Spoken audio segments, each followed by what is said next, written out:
சொல்லிவிட்டார். அவர் பதில் சொல்லட்டும். அப்புறம் சொன்னப்பறம் நீங்க கேள்வி கேளுங்க. மாண்புமிகு அவை முன்னவர் அவை முன்னவர் அவை முன்னவர் அவை முன்னவர் அவை முன்னவர் மாண்புமிகு அவை முன்னவர் பேசுங்க. மாண்புமிகு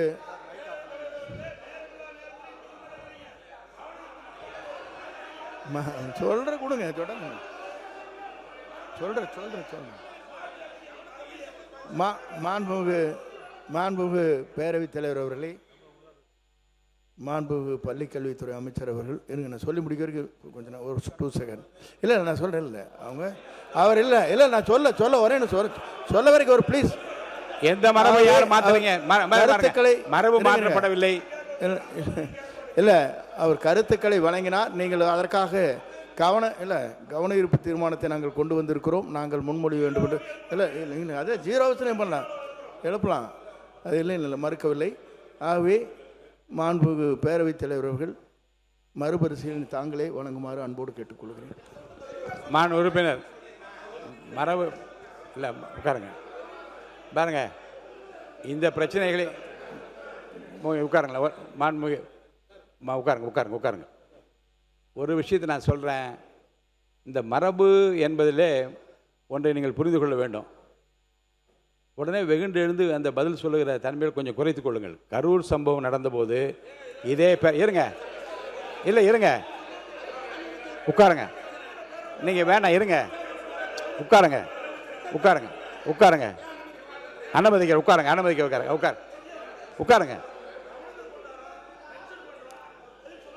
உட்காருங்க. நான் சொல்லிடுறேன். நான் சொல்கிறேன். இல்லைங்க இல்லை அதே தான். உட்காருங்க. ஒரு உதாரணத்துக்கு நான் சொல்கிறேன். அதுக்காக நீங்கள் இல்லை கொஞ்சம் இருங்க.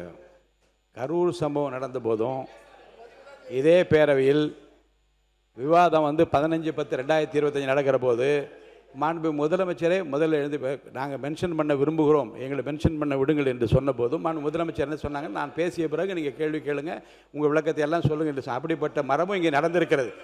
இருங்க மாண்பு டாக்டர் லக்ஷ்மணன் உங்கள் எதிர்க்கட்சி தலைவர் இங்கே உட்கார்ந்துருக்காங்க. உங்கள் கொறடா இங்கே இருக்காங்க. இந்த சம்பவத்தை பொறுத்த வரைக்கும் ஒரே ஒரு வினாவை மட்டும் உங்கள் முன்னால் வைக்கிறேன். அரசின் சார்பில் தங்களுக்கு தெரிந்திருக்கிற அதிகாரப்பூர்வமான விவரங்களை ஒரு மாண்பு அமைச்சர் முழுவதுமாக சொன்ன பிறகு இந்த பிரச்சனை குறித்து நாங்களும் காலையிலே கவன ஈர்ப்பு தீர்மானம் கொடுத்திருக்கிறோம், அல்லது இதை நான் எழுப்ப விரும்பினேன், 0 அவரில் சொல்ல விரும்பினோம் என்பதெல்லாம் சொல்லிவிட்டோமே, எங்களுக்கு அந்த வாய்ப்பை தாருங்கள் என்று கேட்டு, உங்களுக்கு வாய்ப்பில்லை, அவர் விளக்கமே போதுமானது என்று நான் சொன்னால் நீங்கள் வருத்தப்படுவதிலே நியாயம் இருக்கிறது. அவர் சொன்ன விளக்கத்திற்கு பிறகும் உங்களுக்கு தெரிந்திருக்கிற அதிகப்படியான அந்த உண்மைகளையும் சம்பவங்களையும் சொல்லி மேலும் பேசுவதற்கான வாய்ப்பளிக்கிறேன் என்று சொன்ன பிறகு, நாங்கள் சொன்ன பிறகுதான் மாண்பு அமைச்சர் பதிலளித்தார் என்பதோ இல்லை. ஏன் அதை இல்லை அந்த இல்லை இந்த மாற்றத்தை இந்த மாற்றத்தை செய்வதனால் நிறைந்த பயன் பாதிக்கப்பட்டு இருக்க வேண்டும் என்கின்ற அந்த விருப்பத்தின் அடிப்படையிலும் உடனடியாக அரசு என்ன செய்கிறது என்பதை சொல்லுவதன் மூலமாக என்ன குறை வந்துவிட போகிறது எனக்கு புரியல. நீங்கள் மென்ஷன் இல்லை ஒன்று என்ன கிடைக்கும் என்றால், எதிர்க்கட்சியை சார்ந்த இந்த உறுப்பினர்கள் எல்லாம் உடனடியாக அரசனுடைய கவனத்தை ஈர்க்கும் வகையில் மென்ஷன் பண்ணாங்கன்ற அந்த பெயர் தான் கிடைக்குமே தவிர ரிசல்ட் ஒன்று தான், அதனுடைய விலை ஒன்று தான். இருங்க பாருங்க, இப்போது அவர் படிக்கட்டும், நான் உங்களுக்கு இருங்க. இல்லை நீங்கள் இல்லை நீங்கள் இப்போ நானே சொல்லிடுறேன்.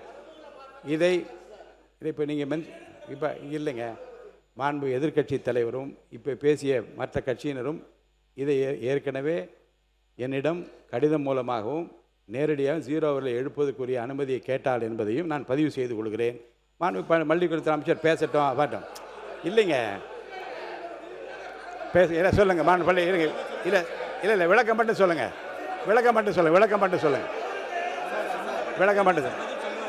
நீங்கள் சொல்லுங்கள். மாண்புமிகு பேரவைத் தலைவர் அவர்களே, உங்களுக்காக தான் பேசுகிறேன், சொல்லிடுறேன். மாண்புமிகு பேரவைத் தலைவர் அவர்களே, மற்ற கட்சி உறுப்பினர்களினுடைய கோரிக்கையை அண்ணா உங்களுக்காக தான் பேசுகிறேன், கொஞ்சம் உட்காருங்க. உங்களுக்காக தானே பேசுகிறேன், உட்காருங்க. அண்ணா கவனி, கொஞ்சம் உட்கார சொல்லுங்க, தர சொல்கிறேன், ரெக்வஸ்ட் பண்ணுறேன். அண்ணா அண்ணா எடப்பாடியார் உட்காருங்க பேரவைத் தலைவர் அவர்களே, உட்காருங்க உட்காருங்க உட்காருங்க எதிர்க்கட்சி உறுப்பினர்களினுடைய கோரிக்கையை இருங்க அவர்கள் ரொம்ப கன்சர்ன்டா ஒரு கோரிக்கை வைக்கிறாங்க. அதை கொஞ்சம் பரிசீலனை செய்து மறுபரிசீலனை செய்யும்படி கேட்டுக்கொள்கிறேன். மென்ஷன் பண்ணுங்க. மாண்பு எதிர்க்கட்சி தலைவர் மென்ஷன் பண்ணுங்க. எல்லாம் வரிசையா மென்ஷன் பண்ணுங்க. உட்காருங்க உட்காருங்க உட்காருங்க.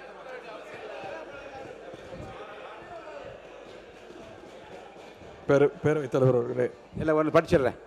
சிறப்பு கவன ஈர்ப்பு. தமிழ்நாட்டிலிருந்து நேபாளத்திற்கு சுற்றுலா சென்றவர்கள் வெள்ளத்தில் சிக்கியது குறித்து விழி 55 கீழ் அறிவிப்புகளை கீழ்காண உறுப்பினர் கொடுத்துள்ளார்கள். திருவாளர்கள் ஏவா வேலு அவர்கள், மான் உறுப்பினர் கார்த்திகேயன், மான் உறுப்பினர் சி.வே. கணேசன் அவர்கள், மான் உறுப்பினர் தமிழ் அன்சாரி அவர்கள், மான் உறுப்பினர் ஜவஹர்லா அவர்கள், மான் உறுப்பினர் எடப்பாடி கே. பழனிசாமி அவர்கள், மான் உறுப்பினர் அக்ரி எஸ்.எஸ். கிருஷ்ணமூர்த்தி அவர்கள், மான் உறுப்பினர் கே. சிவகுமார் அவர்கள், மான் உறுப்பினர் ஆர். செல்லசுவாமி அவர்கள், மான் உறுப்பினர் திருமதி லதா அவர்கள், மான் உறுப்பினர் டி. ராமச்சந்திரன், மான் உறுப்பினர் மாரிமுத்து அவர்கள்.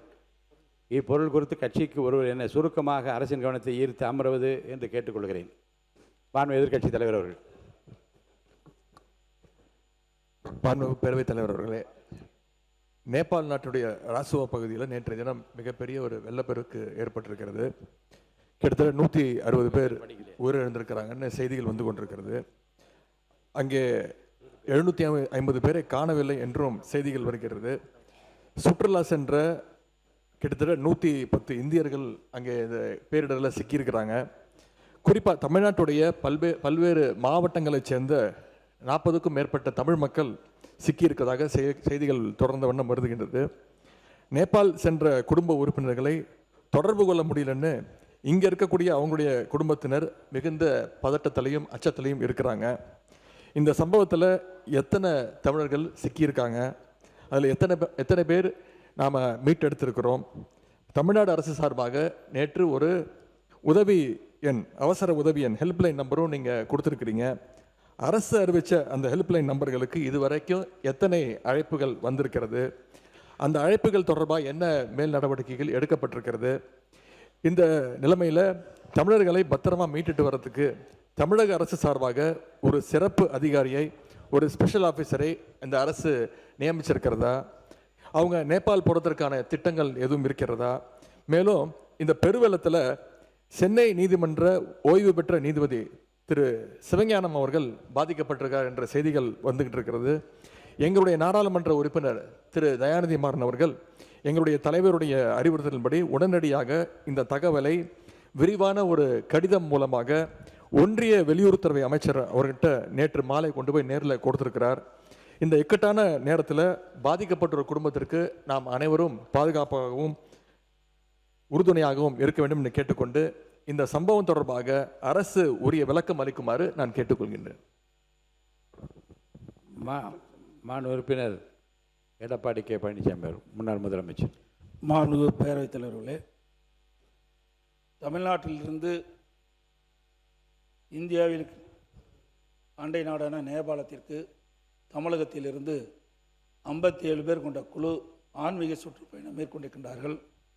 கும்பகோணத்தைச் சேர்ந்த 16 பேர், சென்னையை சேர்ந்த 4 பேர், திருவாரூர் 2, நெய்வேலி 1, சிதம்பரம் 11 பேர், புதுச்சேரியில் 3 பேர், சூளகிரியில் 2 பேர், நாமக்கல்லில் 1, மயிலாடுதுறை 7 பேர், தருமபுரி 2, திருவண்ணாமலை 1, திருச்சி 5 பேர், கிருஷ்ணகிரியில் 2 பேர், ஆக மொத்தம் 57 பேர் தமிழ்நாட்டிலிருந்து ஆன்மீக சுற்றுப்பயணம் மேற்கொள்வதற்காக நேபாளம் சென்றிருக்கின்றார்கள். அங்கே ரசுவா என்ற மாவட்டத்தில், நேபாள நாட்டில் ரசுவா என்ற மாவட்டத்தில் அங்கே மிகப்பெரிய பனிப்பாறை உருகி அந்த உருகிய நீர் ஓதே கோசி என்ற ஆற்றில் திடீர் என்று வெள்ளப்பெருக்கு ஏற்பட்டு இதில் சுமார் 1000 பேர் காணவில்லை என்று பத்திரிகையிலும் ஊடகத்திலும் செய்தியில் வந்து விடுகின்றன. இந்த திடீர் வெள்ளப்பெருக்கில் தமிழகத்திலிருந்து நேபாளம் நாட்டிற்கு சுற்றுப்பயணம் மேற்கொண்டவர்கள் இந்த வெள்ளத்திலே 37 பேர் அடித்து செல்லப்பட்டதாகவும் 27 பேர் அங்கே பத்திரமாக இருப்பதாகவும் செய்தியிலும் ஊடகத்திலும் செய்திகள் வந்து கொண்டிருக்கின்றன. அவை 37 பேர் காணாமல் போயிருக்கிறார்கள். அதை மீட்பதற்குண்டான நடவடிக்கை எடுக்க வேண்டும். 20 பேர் பத்திரமாக இருப்பதாக தகவல்கள் அவர்களையும் மீட்டெடுத்து தமிழகத்துக்கு கொண்டு வரப்பட வேண்டும். அது மற்றும் கோவையில் உள்ள ஈசா மையத்திலிருந்து சுமார் 77 பேர் ஆன்மீக சுற்றுப்பயணம் மேற்கொள்வதற்காக நேபாள் நாட்டுக்கு சென்றிருக்கின்றார்கள்.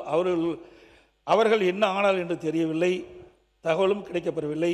ஆகவே இது வெளியுறவுத்துறை அமைச்சரோடு தொடர்பு கொண்டு நம்முடைய தமிழ்நாட்டில் இருக்கின்ற ஒரு அதிகாரி குழு டெல்லிக்கு அனுப்பப்பட்டு மத்திய அரசோடு தொடர்பு கொண்டு வெளித்துறை அமைச்சரோடு தொடர்பு கொண்டு நேபாள் நாட்டிற்கு சென்று தமிழர்கள் 57 பேரையும் மீட்டு தமிழகத்துக்கு கொண்டு வந்து சேர்க்கப்பட வேண்டும் என்று அரசுடைய கவனத்திற்கு கொண்டு வருவதோடு அந்த குடும்பத்தைச் சேர்ந்தவர்களெல்லாம் அந்த 57 பேர் ஆன்மீக சுற்றுப்பயணம் சென்ற அந்த குடும்பத்தைச் சேர்ந்தவர்கள் மிகுந்த பதற்றத்தோடு இருக்கின்றார்கள். அவர் உறவினர்கள் பதற்றத்தோடு இருக்கின்றார்கள். ஆகவே அரசு வேகமாக துரிதமாக செயல்பட்டு ஆன்மீக சுற்றுப்பயணத்தில் மேற்கொண்டுள்ள அனைவரையும் பத்திரமாக மீட்டு தமிழகத்தில் கொண்டு வருவதற்கு இந்த அரசு முன்வர வேண்டும் என்று தங்கள் வாயிலாக அமைச்சருடைய கவனத்தில் கொண்டு வருகிறேன்.